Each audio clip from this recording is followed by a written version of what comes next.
The scorching Los Angeles sun beat down mercilessly on the cracked asphalt of the East Side Gas and Go, where Jim Carrey's sleek Tesla Model S sat quietly charging. It was one of those typical Southern California summer days where the heat seemed to bend reality itself, creating shimmering mirages on the horizon that danced like ethereal spirits above the concrete jungle. Jim had just finished a particularly draining meeting with his agent about an upcoming project, a dramatic role that would showcase a different side of his artistic range. His mind was still swimming with character development ideas when something unusual caught his eye through the fingerprint-smudged window of the convenience store. A pregnant woman, her orange uniform faded to the color of a tired sunset, was methodically lifting garbage bags from the overflowing bins scattered around the gas station. What struck Jim wasn't just the physical demands of her task, though watching her struggle with the heavy bags made his back ache in sympathy, but rather the quiet dignity with which she performed her duties. Despite the punishing heat and the obvious strain on her heavily pregnant frame, her face bore a gentle smile that seemed to radiate an inner peace that defied her circumstances. Beside her, a young girl no more than 10 years old moved with the kind of energy only children seem able to maintain in such oppressive weather. She clutched a small broom in one hand and a well-worn sketch pad in the other, alternating between sweeping up smaller pieces of trash and furiously scribbling on her pad. Her dark hair was pulled back in 2 neat braids, tied with bright yellow ribbons that bounced with each movement. Jim found himself transfixed by the scene. Having grown up in a working-class family in Canada, he was no stranger to the sight of people doing whatever it took to make ends meet. But there was something about this particular tableau that stirred memories of his own childhood, of watching his father struggle to support the family, of understanding at a young age that life wasn't always fair, but that dignity could be found in any honest work. Without conscious thought, Jim stepped out of his car. The heat hit him like a physical force, immediately causing beads of sweat to form on his forehead. He watched as the woman reached for another bag, her movements careful and measured, one hand instinctively supporting her lower back. The girl looked up from her drawing, scrutinizing her mother with worried eyes, before returning to her artwork with renewed intensity. The woman's uniform badge caught the sunlight, reflecting a brief flash that drew Jim's attention. Municipal Waste Management was printed in bold letters across the top, with what appeared to be a name tag below it, though the letters were too faded to read from his position. The condition of her uniform spoke of long hours and countless similar days spent under the unforgiving California sun. As Jim approached, he could hear the girl humming softly to herself, a tune he didn't recognize, but that somehow perfectly matched the rhythmic scratching of her pencil against paper.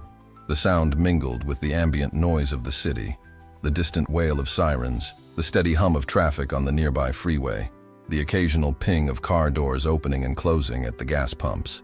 A gust of hot wind swept through the station, carrying with it the acrid smell of exhaust fumes and sun-baked asphalt.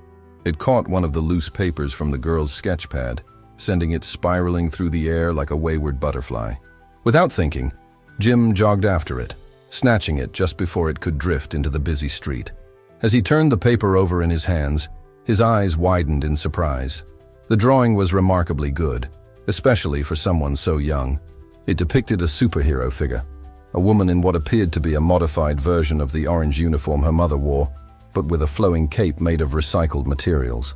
The character was shown lifting not just garbage bags, but entire mountains of waste, transforming them into beautiful sculptures with a touch of her hands.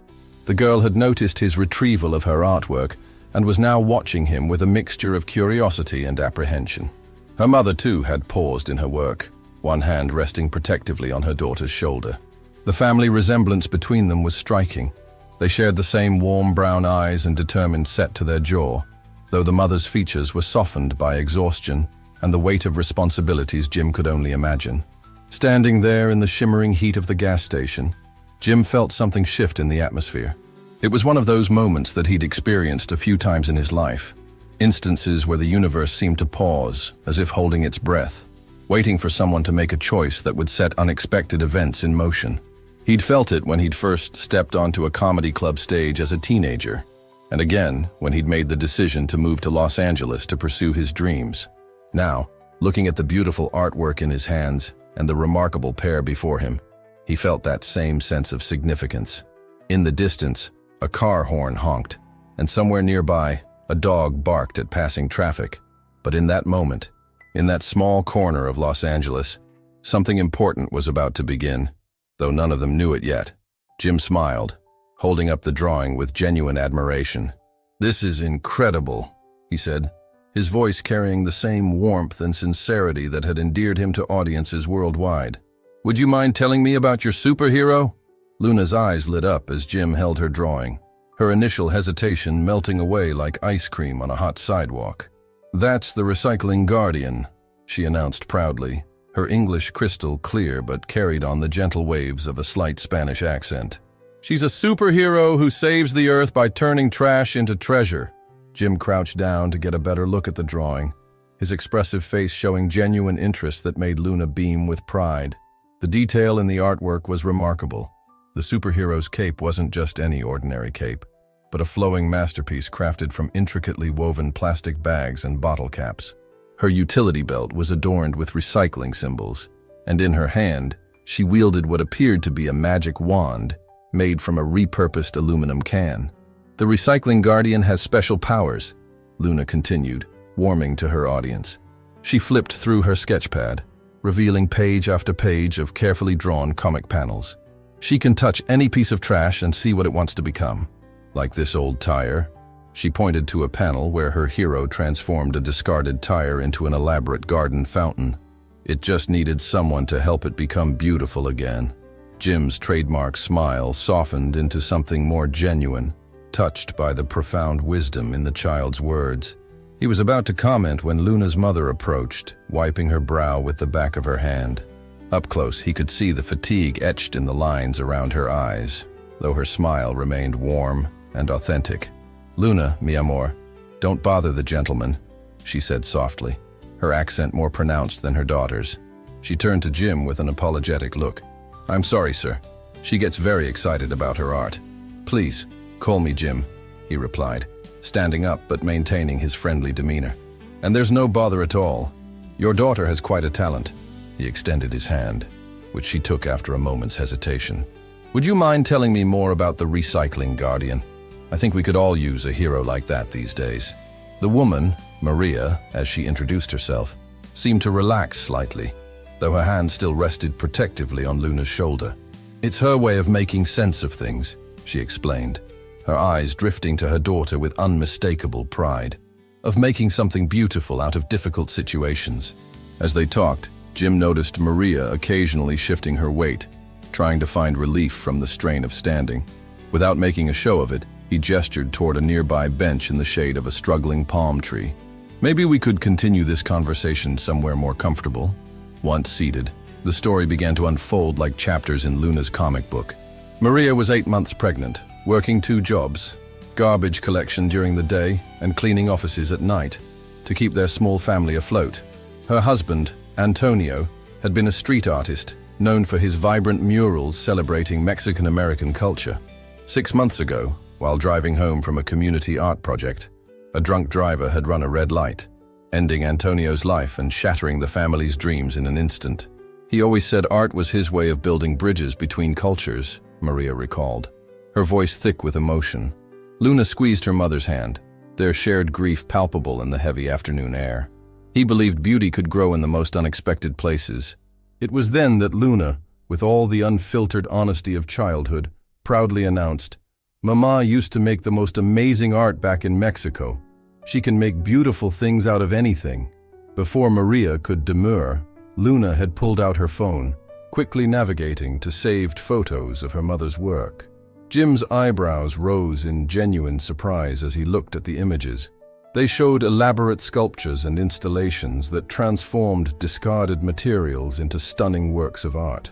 One piece, particularly striking, turned hundreds of plastic bottles into a luminous waterfall that seemed to cascade down the side of a building.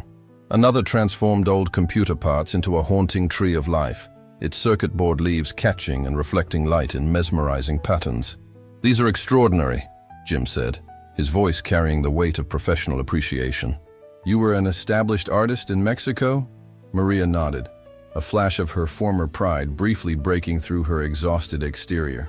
I had some success, she admitted modestly. I had exhibitions in Mexico City, Guadalajara, even one in Madrid. But that was another life. She gestured to her uniform, her pregnant belly, the gas station around them. Now, we do what we must to survive. The words hung in the air, heavy with unspoken dreams and deferred ambitions. Jim found himself thinking about his own journey, the countless times he'd nearly given up on his dreams of becoming an actor. He thought about the people who had believed in him, who had seen his potential when he was just a struggling comedian trying to make ends meet. Luna, seemingly oblivious to the emotional undercurrent of the conversation, continued to show Jim her comics. The recycling guardian doesn't just save the environment, she explained earnestly. She helps people see the beauty in things they want to throw away. Sometimes, she added, her young voice suddenly carrying wisdom beyond her years, people forget that broken things can be made beautiful again. Jim looked at the mother and daughter before him, at their resilience, their talent, their unwavering support for each other, and felt something stir in his heart. In that moment, sitting on a sun-warmed bench outside a gas station in East Los Angeles, he knew he had stumbled upon something extraordinary. Not just talent waiting to be recognized, but a story of hope waiting to be told. The late afternoon sun cast long shadows across the gas station parking lot, and in the distance, the sound of city traffic created a constant urban symphony. But in that small pocket of shade, surrounded by Luna's drawings and Maria's hidden talents, the possibilities seemed as endless as the California sky above them. As the afternoon sun began its slow descent behind the Los Angeles skyline, Jim found himself completely absorbed in the impromptu art gallery being displayed on Luna's phone. Each swipe revealed another masterpiece, each more impressive than the last. There was something hauntingly beautiful about Maria's work, the way she transformed society's cast-offs into statements of profound beauty and environmental consciousness.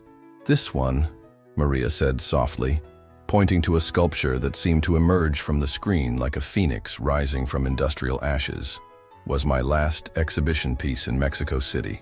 The sculpture, standing nearly 15 feet tall, was a magnificent bird, crafted entirely from discarded electronics and metal scraps.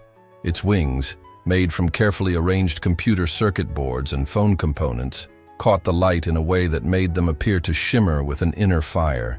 Jim leaned closer, his artist's eye catching the intricate details.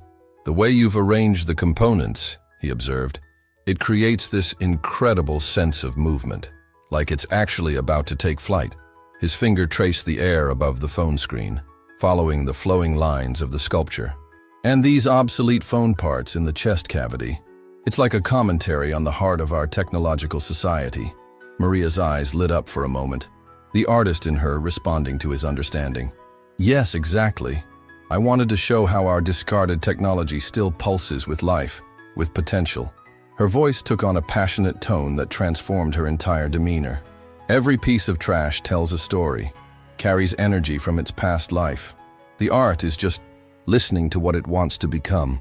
Luna beamed at seeing this glimpse of her mother's former self. "That's just like the recycling guardian," she exclaimed.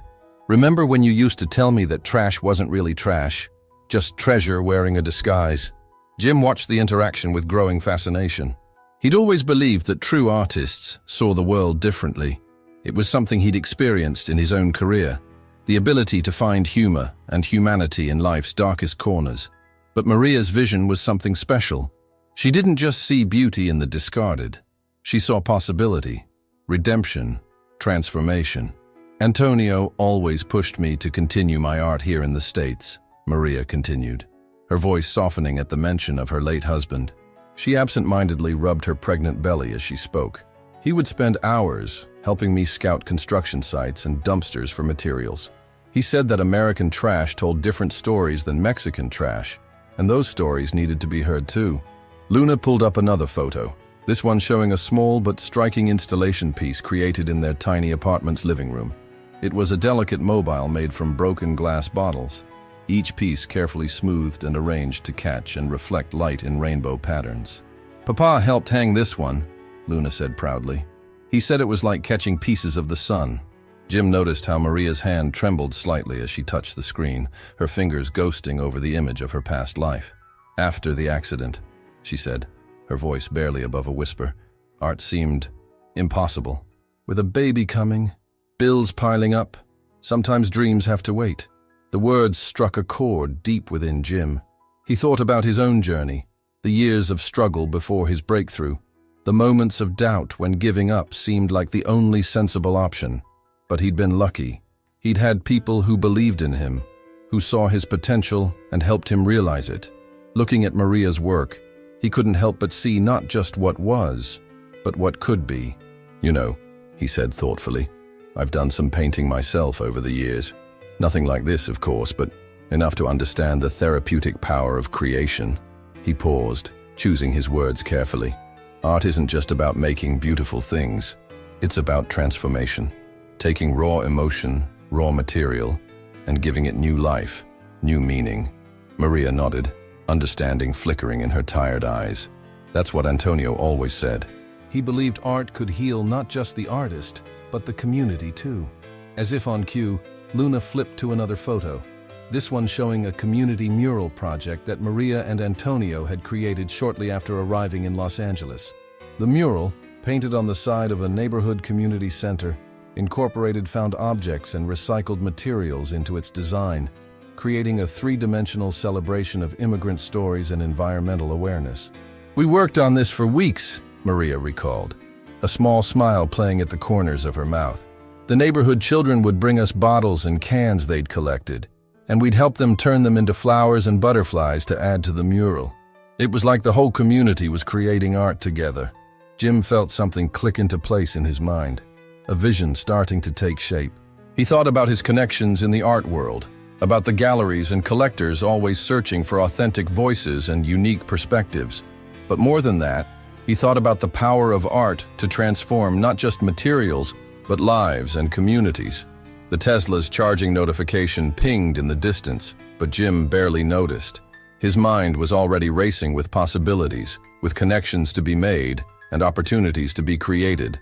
He'd always believed that success wasn't just about talent. It was about timing, opportunity, and having someone believe in you at exactly the right moment. Looking at Maria's work again, at the way she could take society's discards and reveal their hidden beauty, he saw more than just artistic talent. He saw a mirror of his own journey, a reminder of the importance of second chances and the power of believing in impossible dreams.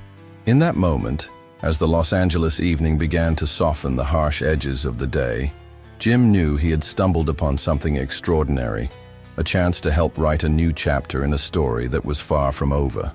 The idea taking shape in his mind wasn't just about art or career opportunities. It was about transformation, about showing that sometimes the most beautiful creations come from life's broken pieces. As he watched Luna proudly showing more photos of her mother's work, Jim began to formulate a plan that would change not just one family's future, but perhaps an entire community's perspective on art, waste, and the power of second chances. The weeks following that fateful afternoon at the gas station passed in a whirlwind of activity. Jim's initial spark of inspiration had ignited a flame that spread through his extensive network of contacts in the Los Angeles art scene, setting in motion a series of events that would transform lives in ways none of them could have predicted. Jim's first call had been to Sarah Chen, the owner of the prestigious contemporary arts space in Venice Beach.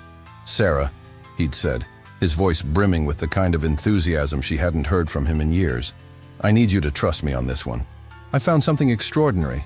Within hours of seeing Maria's portfolio, Sarah had cleared her gallery's schedule for an exhibition she dubbed Transformation, Art of Renaissance. But Jim knew that an exhibition alone wasn't enough.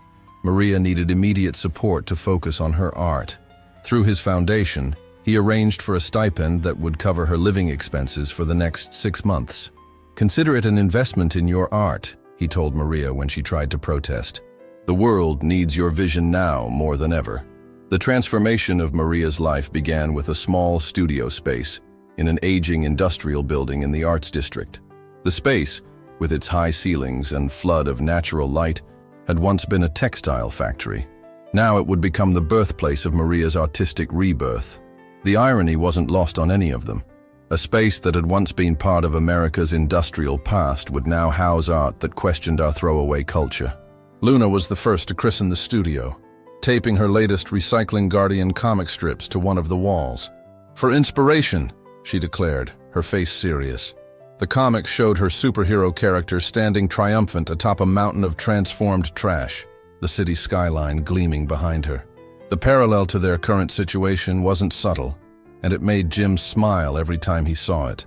As Maria's due date approached, the studio came alive with creativity. Jim had arranged for all the materials she collected during her garbage collection routes to be delivered to the studio instead of the dump. Each day brought new possibilities: twisted metal frameworks that would become the bones of sculptures, discarded electronics that would form the nervous system of installations, countless bottles and cans that would be reborn as something beautiful. The social media campaign began almost by accident. One afternoon, while Maria was working on a particularly challenging piece, a massive wave constructed entirely from plastic bottles and fishing nets found in a coastal cleanup, Luna had been filming with Jim's phone, providing commentary in her uniquely earnest way.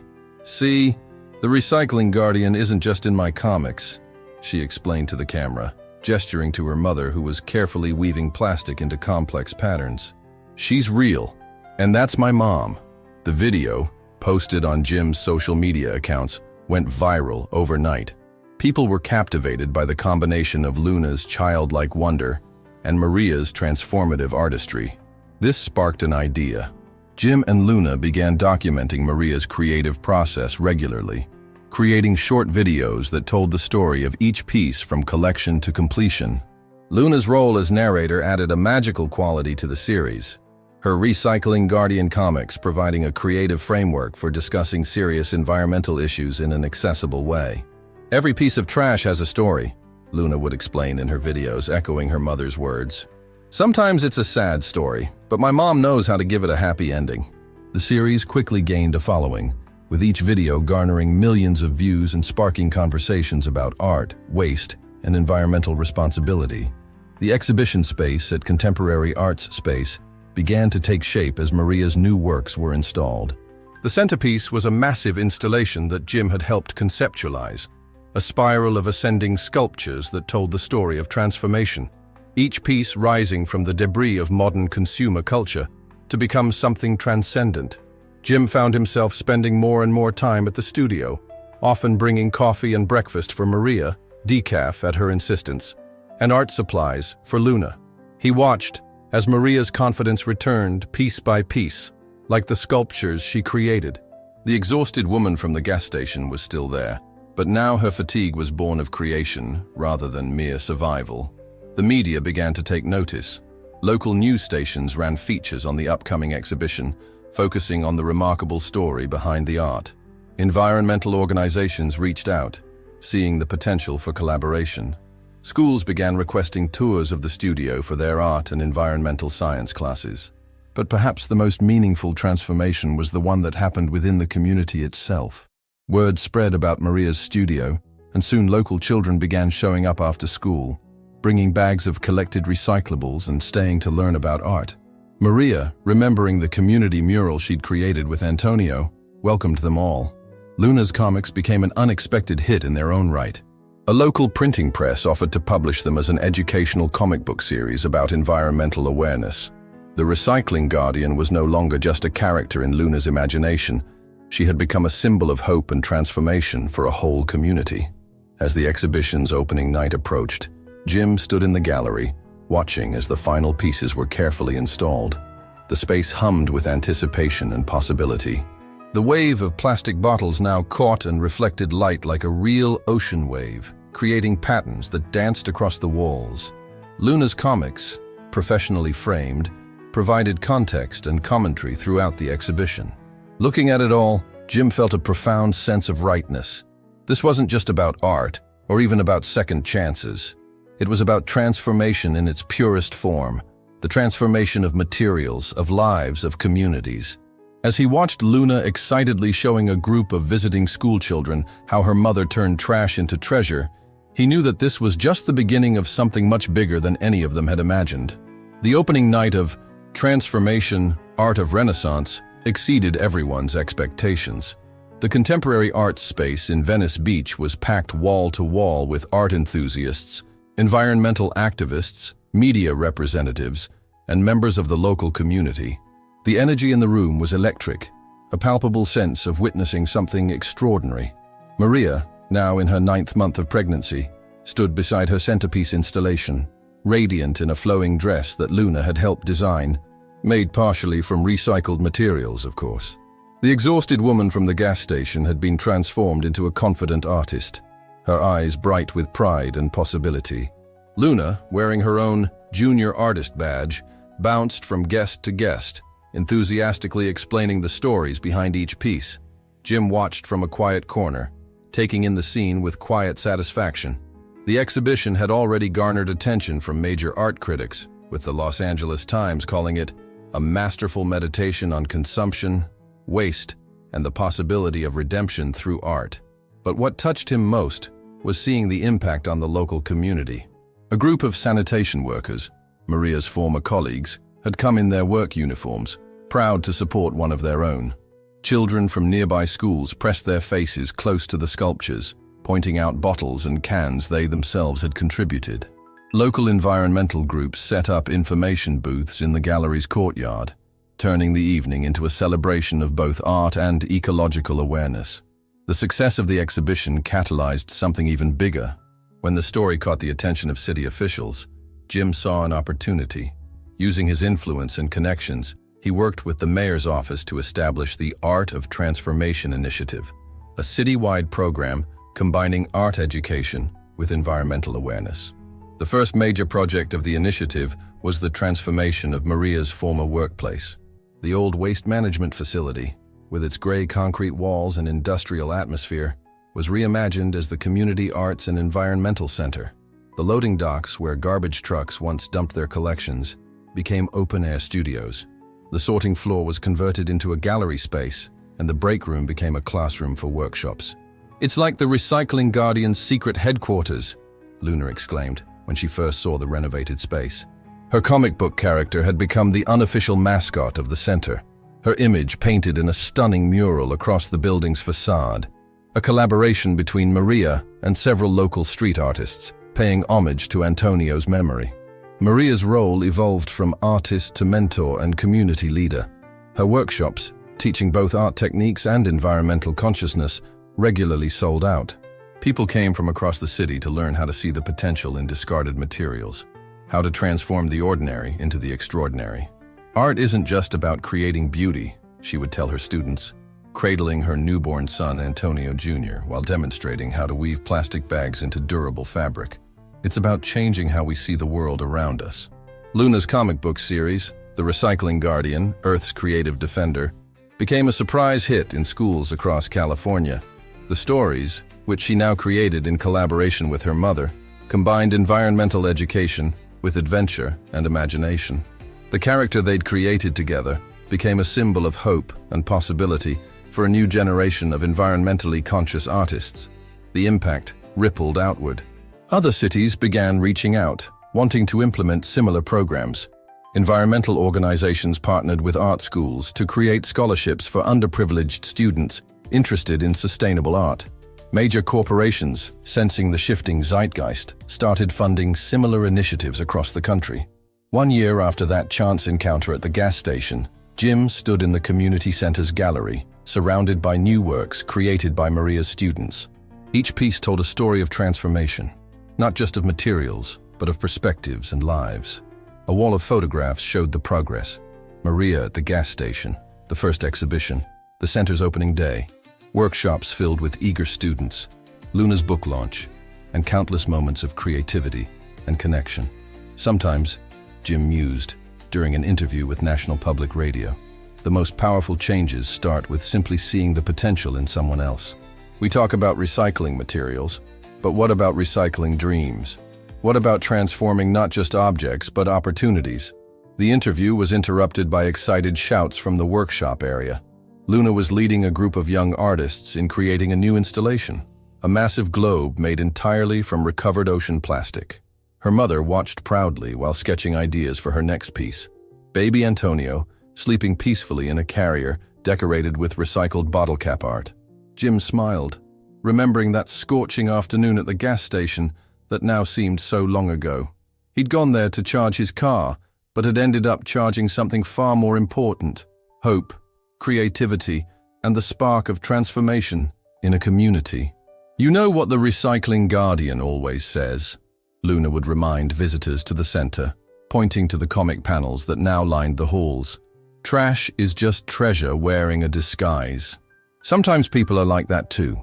They just need someone to see past the disguise and believe in their potential.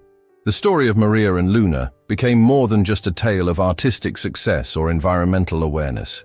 It became a reminder that transformation is possible anywhere, that beauty can emerge from the most unexpected places, and that sometimes the simplest act of kindness can set in motion changes that ripple far beyond our imagination. As Jim watched Luna teaching younger children how to draw their own superhero stories, and Maria discussing plans for expanding the center's programs with city officials, he felt a deep sense of contentment. What had started as a simple desire to help had grown into something that touched countless lives, proving that sometimes the most powerful art isn't hung on gallery walls. It's painted across the canvas of human potential, one act of kindness at a time.